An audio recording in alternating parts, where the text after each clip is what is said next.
মাটির মূর্তিগুলো ভেঙে দেওয়ার জন্য যখন পিসিমণি সেই মূর্তিগুলো নিয়ে পালিয়ে যেতে যায়, ঠিক তখনই অহনা পেছন থেকে চলে আসে আর পেছন থেকে এসেই পিসিমণিকে হাতে নাতে ধরে ফেলে। হ্যাঁ বন্ধুরা, ঠিক এমনটাই দেখতে চলেছি। এপিসোডের শুরুতেই দেখা যাবে যে পিসিমণি পল্টু দাদা ও ছোট ভাবির সাথে কথা বলছে যে কিভাবে ওই অহনাকে উচিত শিক্ষা দেওয়া যায়, কিভাবে ওদের এই মূর্তির ব্যবসাটা বন্ধ করা যায়। কারণ যতদিন না ওরা এই মূর্তির ব্যবসাটা বন্ধ করছে ততদিন কেউ তাদেরই কথা শুনবে না। আর দুর্গাদেবীকেও তো লাইনে আনতে হবে, কারণ দুর্গাদেবী এখন আহানার পাল্লায় পড়ে সেও তাদের কোনো কথাই শুনছে না। তখন টুকুন দাদার মা বলে, সেটাই তো, আমরা তো কোনোভাবেই কিছু করে আহানাকে শিক্ষা দিতে পারছি না। আর আহানাই এখন এই বাড়ির সকলের হেড হয়েছে। আহানার কথাই সকলে উঠছে আর বসছে, ও যেটা বলছে সকলে সেটাই করছে। সবাই ভাবছে যে আহানা এখন এই বাড়ির হেড অফ দ্য ফ্যামিলি হয়ে গেছে, কিন্তু আসলে যে ওর জন্য এই পরিবারটা যে ভেঙে যাচ্ছে সেটা কেউ দেখতে পাচ্ছে না। ওর জন্য যে এই পরিবারের নাম খারাপ হচ্ছে সেটা কেউ খেয়াল করছে না। তখন টুকুনের বাবা বলে, হ্যাঁ সেটাই তো, কিন্তু কী করব কিছুই তো বুঝতে পারছি না।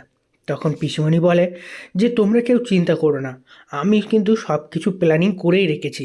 শুধু তোমরা একটু নজর রেখো যেন কেউ জানতে না পারে, কেউ যেন জানতে না পারে যে আমরা এই প্ল্যানিংটা করছি।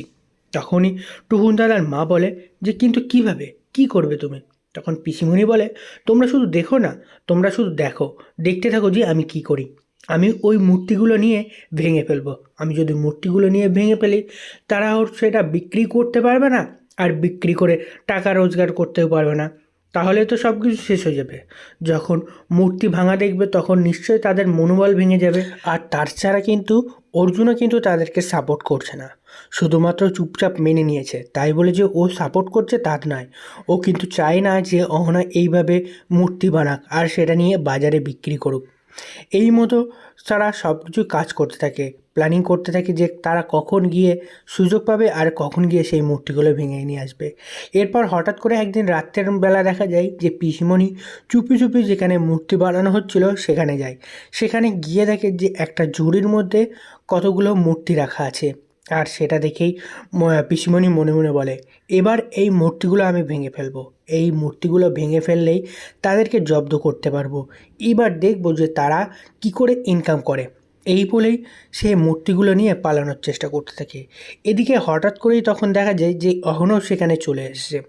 অহনা এসেই সমস্ত লাইট জ্বালিয়ে ফেলে, আর অহনা সামনে দেখতে পায় যে পিসিমণি একটা ঝুড়ি নিয়ে পালিয়ে যাওয়ার চেষ্টা করছে।